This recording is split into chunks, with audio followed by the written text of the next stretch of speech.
questions, I'm good. Don't everybody at once. Mike, the news of some of your guys deciding to skip the bowl game or head to the NFL, play but head to the NFL, how does that affect these next couple of weeks for you? Well, anytime you lose good players, it's going to affect your team somewhat. I think it's become very popular now.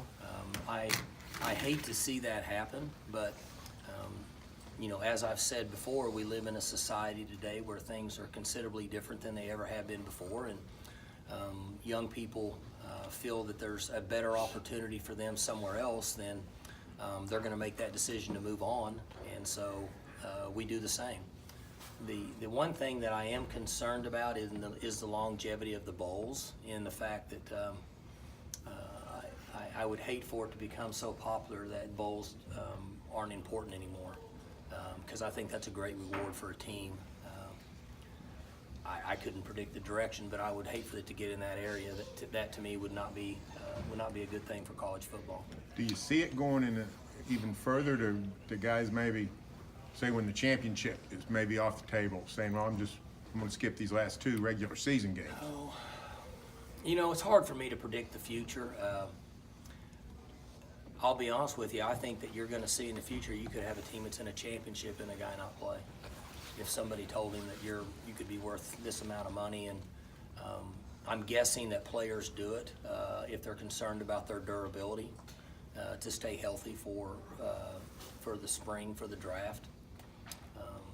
Well, like with Justice, we protected him as much as we could early in the season, and he got hurt in the latter part of the season, and I would guess that he wants to make sure that he stays healthy so he can test and run and do all the different things for the draft.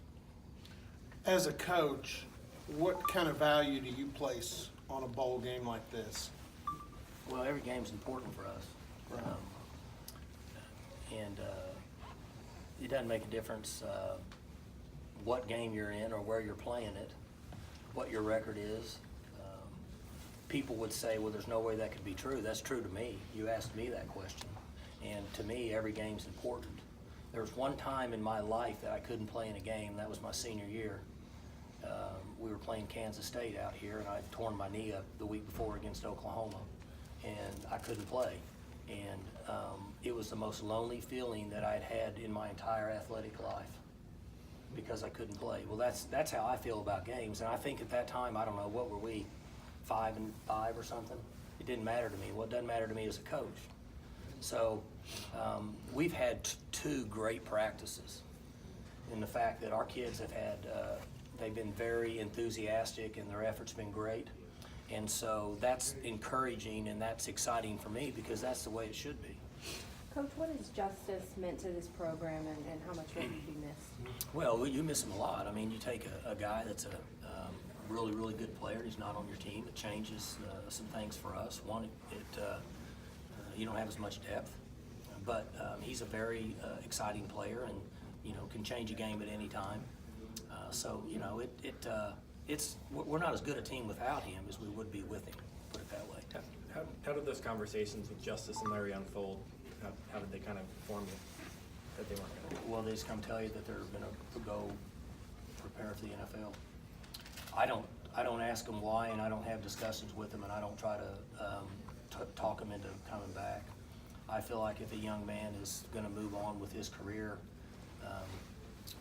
if I have to try to convince him to be here, then in most cases it's not going to be good for either side. So anytime that we've had a player that has done that, I've just said, hey, I'm disappointed and hate to see that happen because I don't believe in that. But I respect their opinion. They can, and it's their career and their future. And I'm sorry, Mike. It's a very short conversation from a standpoint of what's going to happen from that point moving forward. The first time, whoever it was, and whether it was Fournette or McCaffrey or whomever, I mean, the first time you heard about, a guy skipping a ball game to get ready for the draft, did you think at that point, oh crap, it's going to open floodgates, or did you think that was just isolated at the time? No, when as soon as it happened, I knew it was going to be an issue from here on out, and it's only going to get worse. What's your thoughts on this upcoming bowl game as far as being able to rekindle what was once a Big 12 rivalry? I think it's a cool game. This team is as good as any team that we've played. This team's really good. They lost to Alabama, lost to Georgia, lost by 2 points to Kentucky, lost by 2 points to South Carolina early in the year. Offense is very explosive, defense is good, special teams are good. It's a really good football team. This will be a great challenge for us, but I'm excited about playing it because I'm an old Big 8 guy. Back in the day we played them, and I still think one of the tragedies that we've ever had around here is we lost the old Big 12 when we had 12 teams. It was pretty cool. We had a North and South, so we get to play them, and they're a really good team. So it'll be a good game for us, and we'll have to play the very best we can in order to have a chance to win. You talked about having 2 really good practices, and you mentioned you were gonna, allow these early practices to be good for the younger guys, get them more action. What have you thought of the younger guys you've seen out there? Well, they're doing good. We got them a lot of reps today. We're going to play base on base and let them go and play and bang around a little bit and watch guys compete. They get somewhat lost during the season because of 2 days for preparation. But now we can get them some really quality work, and you take a little bit of a risk, a guy getting hurt, but I think it's more important. We believe it's more important to let them go play and let them have some fun and let them enjoy the bowl experience. The first really big win you had here, but when you went up there in 08, Mike, and beat Missouri, and they were ranked 3rd, do you still consider that to be one of the big building block I think games? that was the biggest win in my career, based on that kind of turned the table for us. We've been really close, but at some point, unfortunately, you have to do something that makes your team, the people that follow your team, think, hey, this is going to be something different. And they were really good then. I think we played them. They had never had a 3 and out, right? The whole year. Right, that's correct. And isn't that the one where Fodge tried to fake the punt on 4th and 21? Oh, yeah. So that was a big win for us. We had a great defensive scheme, and we put the backer out there as a rush end. That was one of the first times that you saw colleges put a linebacker out there and play him as a defensive end to try to rush. Is his name Chase? Yeah. So that was a big win for us. Who was the linebacker, Robert? Who did they line up and rush that night? Or Mike, whomever. I mean, it'll come to me eventually, probably when I'm showering. But I mean, Remember Kendall had that big run late. Well, but Double D had 2 great He catches. did, Yeah. Double D did. yeah, I mean, Double D had 2 unbelievable catches in Yeah. that game. I'll think of the young man's name here in a second that we put at rush in. He had like 3 sacks, right? But I mean, to take your program, not just that outcome, but that was a big outcome in taking you from here to here. I mean, you were 7th in the country about a month after that. Yeah, see, I think they were 2nd or 3rd, right? They were 3rd. And so that was just a huge win for us, especially on the road, because at that time, we hadn't won a lot of games on the road. Not just me, but anybody that coached at Oklahoma State in league play. We weren't very successful on the road until you go all the way back to when we had Barry here and those guys. I know you can't talk about names, but you got a huge visit weekend this weekend. Are you excited to get into gear for that? Yeah, a lot of work's going into it. Hoping we'll get a little help from the Mother Nature on the weather. But we've got a bunch of guys coming in, and so looking forward to kind of going through that. These 10 days, starting last Sunday, all the way through about next Tuesday, are the busiest time of the year for us, for all of us, with recruiting and bowl games and practice and getting the players ready academically for finals and so on and so forth. I know Robert asked about the young players sort of in general. How important are these practices for the quarterback position and getting a look at Drew and Spencer? As I said, I don't remember if I said it after the TCU game or not, but for us to be able to get bowl eligible means a lot because of the guys that deserve to be at a bowl and to get everything that goes along with the bowl, not necessarily the guys in the 2D, the other guys. And then secondly, we need practice. We need these 16 practices. See, we got a heck of a break because we play really late. So we'll have, unless there's something that happens weather-wise that's out of the ordinary, we'll get 16 real practices. In spring ball, we only get 10 You get 15, but 3 of them were non-pads, so that doesn't even count. And one of them is some kind of a spring game, which is like an NFL Pro Bowl, so that doesn't count. So you only get 10 practices in spring. Well, we're gonna get, like, I say 16, probably 14 legitimate practices in this bowl game. That's a big deal for our team. You started the year 4 deep at running back, now you're just down to 2. Do you Yeah. see a third back emerging by the bowl game? Jeter's out there getting a little work. He went the wrong way most of the time today, but he's out there. We put him in there with the 3s and let him run in there, and they tackled him a bunch.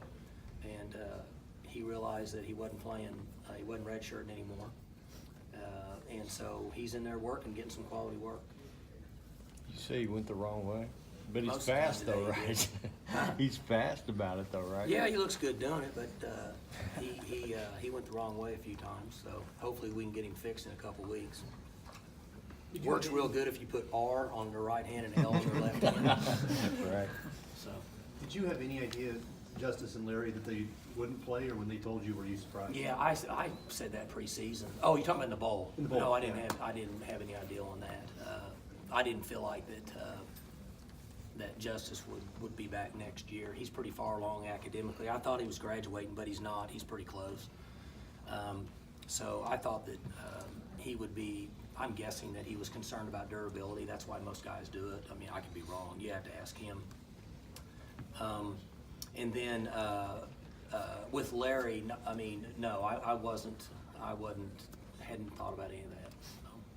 And I know you've talked a lot the last couple months about Darion's leadership and bringing him to road games. His decision to pursue a transfer after graduation, how does it affect this team next year? Well, I mean, we lost a defensive lineman, a 325-pounder. It's hard for us to find those guys. They don't grow that many of them around here. So I hated to see that. And, he came in and said that he wanted to play his last year with his brother. And it's a short conversation, and he had said that, originally he was wanting to be here, but he had a conversation with his parents. You could probably get in touch with him for clarification, and he felt like that they wanted to be in location with him and his brother and on Saturdays, and that was one way to do it. And of course, I was disappointed, but I understand. I mean, that's the world we live in today, and so it is what it is. We gotta go get another one. So I know I had been told that he'd been looking at several different graduate programs, so it is confirmed that Nebraska is where he's going. I don't have, I just know what they tell me, which is, there's a possibility. I mean, I'd hate to tell you he's going to Nebraska and then he ends up at, wherever, the Steelers or something. I mean, I don't know. I'm just saying, you would have to ask him, but these are short conversations. And, so he comes in and says that he's go to Nebraska, and I said, hey, you're doing that, I'd like to have you here, appreciate what you've done, and can you tell me why? And that's what he told me, and so I'm guessing that's where he's going. When did that conversation happen? Well, yesterday. Okay. I mean, I talked to him briefly, and then today, just to kind of say, hey, I love you, you love me, and good luck to you. Do you ever feel like, in the past years, you all have kind of benefited from transfers coming into this program? With several people leaving after this season, do you ever feel like it's kind of the pendulum swinging the other way? How do you deal with that? Oh, I don't know. I just think it's the future. I think that it's just the way it is. Now, there's some legislative things out there right now that could even make it more feasible to roll out here. There's talk about not having players not having to sit here, and then they could just go from team to team. If that happens, it'll even be more difficult. So I don't see it changing. I just think it's the way it is. Is there anything, Mike, you or even your profession can do to counter that, if that's the world? I mean, what's realistic on your end to We live in a very, adjust? very, very liberal society where things like that are not going to be debated or confronted based on the number of lawsuits that have been filed already out there in San Francisco. And the NCAA's got so many lawsuits right now, they can't even cover them all. So a young man comes in and said he wants to leave, and you tell him no, and he goes over here and files a suit against whoever, then they don't want that battle. So that's why it's the way it is right now.